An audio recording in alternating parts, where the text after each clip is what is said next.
Hello friends, आशा करुँच आपण मैंने बहुत भलरे थे। चलतु आज देसी स्टाइल चिकेन करी बनइबा। फास्ट आम चिकेन को मेरिनेट करनवा। चिकेन को भलसे धोई नहीं गोटे चमच सोरिष तेल, फाड़े लेंबू, गोटे चमच अदा रसुण पेस्ट, गोटे चमच हलदी गुंड, गोटे चमच लंका गुंड, 2 चमच दही, गोटे चमच चिकेन मसला, गोटे चमच गरम मसला सबको पकई मिक्स करी 20 मिनिट्स पाई मैरिनेट करी रखी नवा।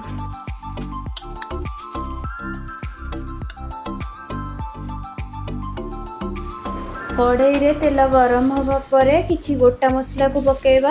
तापरे आमे प्याज को पकेबा। प्याज को हल्का भाजी नवा।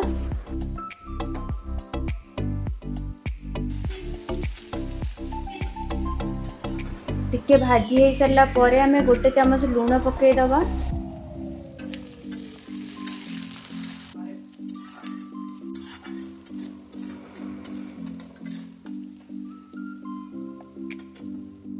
प्याज को हल्का गोल्डन कलर हवा पर्यंत भाजी नवा।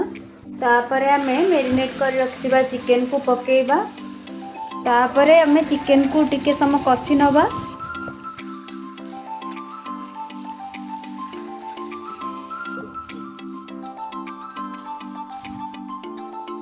चिकेन टा टिके समय कसी सारा परे एबे आमे अदा रसुण पेस्ट पकेबा। 2टा कंचा लंका आ गोटे टमाटर पकेबा। आमे मसला पकेबा। गोटे चमच हलदी पाउडर, गोटे चमच धनिया पाउडर, गोटे चमच रेड चिली पाउडर सबको पके मिक्स करी नबा। मसला कसी सारा परे ताको घोड़े सिझिबा पई छाड़ी दबा।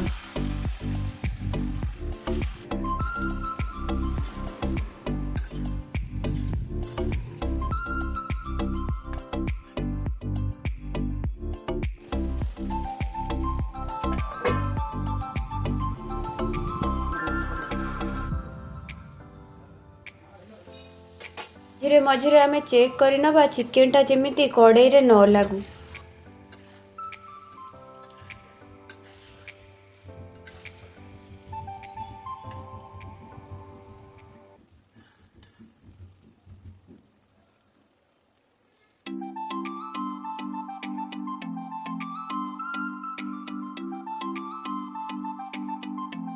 एबे आमे गोटे चमच चिकेन मसला ऐड कर नबा।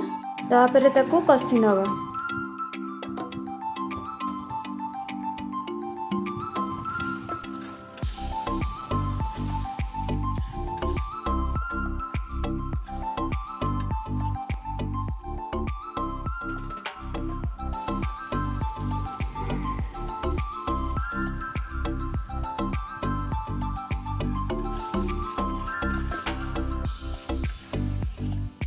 आम चिकेन टा सीझी आसिलानी। आमे ग्रेवी अनुसार पानी ऐड करबा।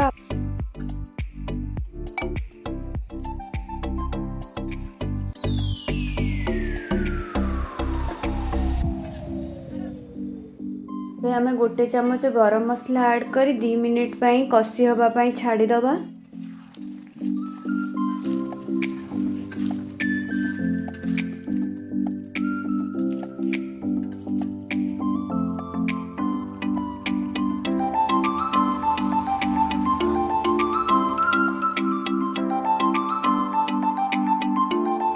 गैस रो फ्लेम को बंद करी धनिया पत्र ऐड करनवा। सर्व करंतु रुटी आ भात सहित सर्व करंतु। देखिए बहुत ही टेस्टी लागिवो। कम तेल और कम मसला रे बनी थिला हमर देसी स्टाइल चिकेन करी। वीडियोटी भल लागिले लाइक एंड सब्सक्राइब करंतु। पाखरे थिबा बेल आइकन को प्रेस करंतु। रहिली नमस्कार। पुणी देखा हबो नेक्स्ट वीडियो रे।